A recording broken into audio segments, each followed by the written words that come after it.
All right, now you'll hear from head women's coach, golf coach, Greg Bodensteiner. Thank you, KJO, and appreciate all of you being here today. This year for me is a whole lot different. Last year, in my first year, I think when I sat down here, I had met the girls for one day, and I knew all their names, but I really didn't know a lot about them. And it's nice that I'm much more comfortable this time around. Know all the girls that are returning. All three of our incoming freshmen are kids that I recruited, so I've known them in the process. The big question for us coming into this year is how do you replace losing the likes of a Rochelle Beardsley, who is arguably the best player in the history of the Iowa Conference, the only 4-time Iowa Conference individual champion. If it wasn't for Brooke Klosterman, who's going to be a junior for us this year, Rochelle would have the lowest career scoring average in Wartburg school history. So, that's a big hole for us to fill. We're certainly going to be looking for some of those freshmen that are coming in to help us out. And the biggest question for us last year, narrowly missing a chance to get back to the national tournament. Central got us by 8 strokes at the conference tournament after we held a pretty substantial lead after the first weekend and just really didn't play very well the last weekend as a team, is how can we close that gap between last year it was Brooke and Rochelle who both averaged around 78. And then we went down to 87 for our number 3 player. So now we have to close that gap. The only way we're going to be able to fill in for losing Rochelle is if we can bring everybody closer to where Brooke is at. Assuming that Brooke stays there, maybe even gets a little better herself. So we need to fill that gap in, bring some of those kids up, and maybe our freshmen will fit in that picture. We've had one qualifying round, which was on Tuesday of this week, and both of our freshmen played very well.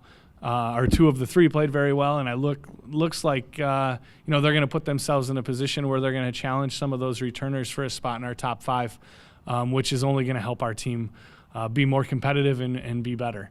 But some of our returning kids have improved significantly from where they were at a year ago, and in our world, that's a testament to them and the work that they put in this summer, because there's nothing that I can do about that in the summer. So it's really a credit to them. I'll take questions at this time. Hey, Coach, one thing, your schedule, it's so brief in the fall. As a coach, if you see something in someone's game, is there enough time for them to make adjustments? Because make an adjustment in a game, it takes a lot of swings. Or do you just have them adjust to what they're doing wrong? Does that make sense? How do you do that in such a short season? Because you get so little time to influence them in the fall. Yeah, we probably, I would say, tweak things, make a small change here and there, but to make a big change is just, it's not a good time. It's got to be done in the off season.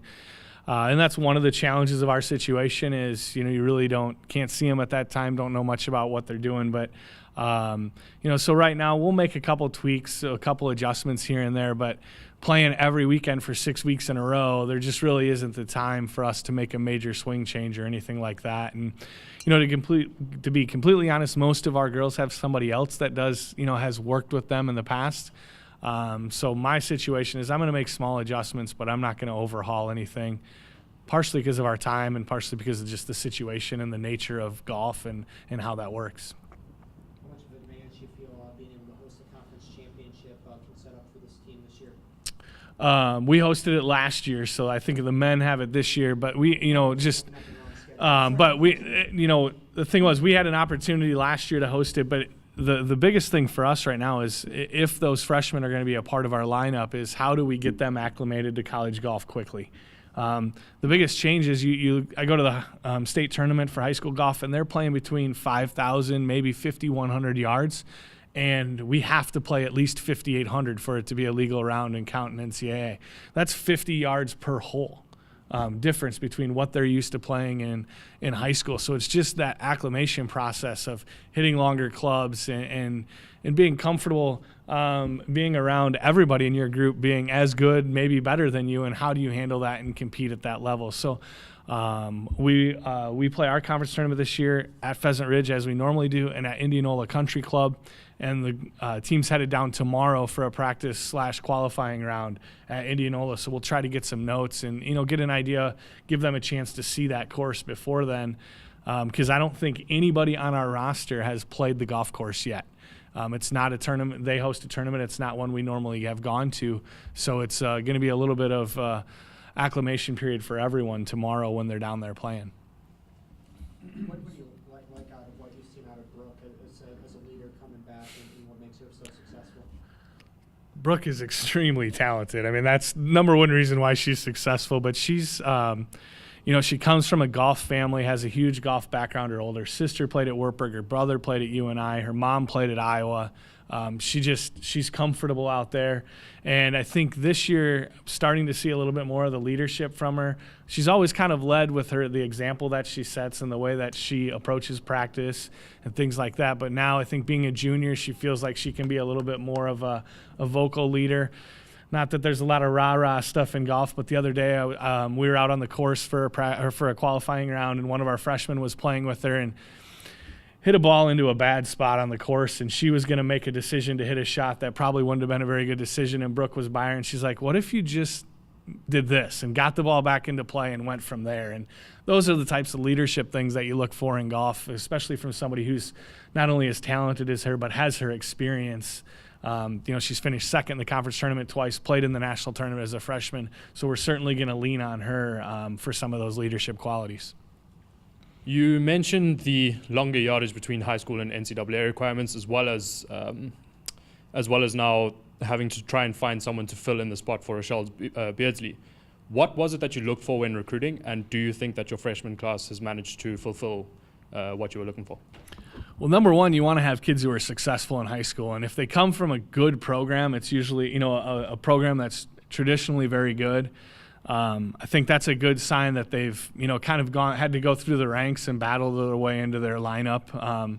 Those kids who enter the lineup as freshmen in really good programs are often playing at a higher level than a Division III. So you want to see some of those kids who had some adversity in high school to get into their lineup and played at a good program. Not that we aren't recruiting kids who maybe aren't from as traditionally strong programs, but I like that extra challenge when they're around other kids who are good, really good players every day. It just kind of helps them advance further.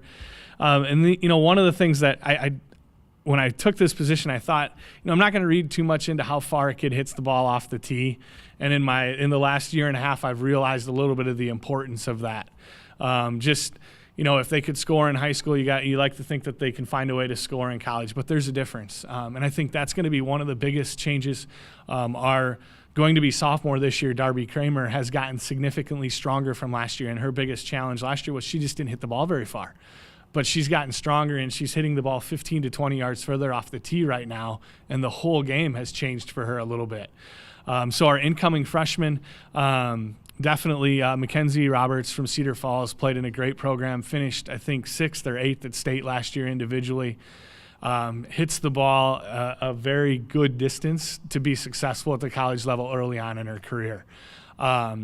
Katie Choate from Cedar Rapids Kennedy is another very good player. Just missed going to the state tournament, mainly because she was in a district with Cedar Falls who had 4 of the top 5 individuals and only 5 qualify.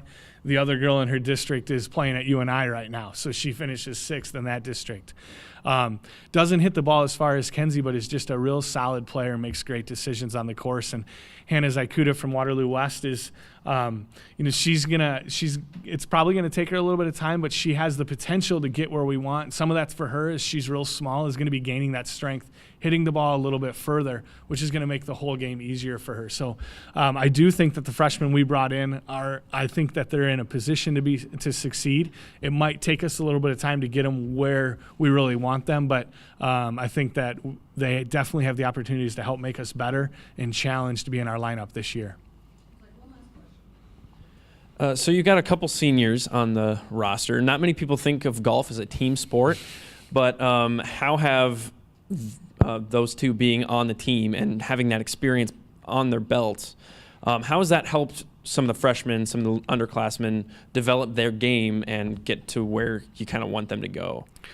I mean, I think our leadership definitely starts with Brooke being a junior, but if you look at our 2 seniors, they're kind of the ones right now who are leading about, we're going to do this for lunch, we'll meet for breakfast, we'll do this tonight after dinner, because the girls have been on campus since Sunday. The only thing they have to do is golf. They haven't started class yet. So they've taken that leadership role of helping become a little bit more of a cohesive unit, spending time together, getting to know each other. And like you said, they both gained valuable experience last year. Both of them played a little bit as sophomores, as individuals, but they've done a really good job. And one of the most important things is, as you said, most people don't look at golf as an individual sport. And if you play really well, it's probably not, because you can just look at if I'm happy when I walk off the course, I've done my job. But there's only 5 girls out there, and we have to count 4 scores. It becomes a team sport when you struggle. So if you struggle through the front 9 and you're only worried about yourself, it's really easy to just throw in the towel and shoot another bad score on the back 9. But if you're really into the team part of it and really buy into the team, you're going to go out and grind out the best score you can on the back 9 and help our team as much as possible, because you don't always know what everybody else on the course is doing. And that's what those kids with that experience, and I think just seniors inherently are better at that because they've done it a few more times, and they know it's their last opportunity. So we'll be leaning on those kids as well as Brooke to kind of set the example. And, when things don't go well, talk to kids and convince them that it's worth grinding it out and helping the team the best they can. Thank you for your time. Thank you very much.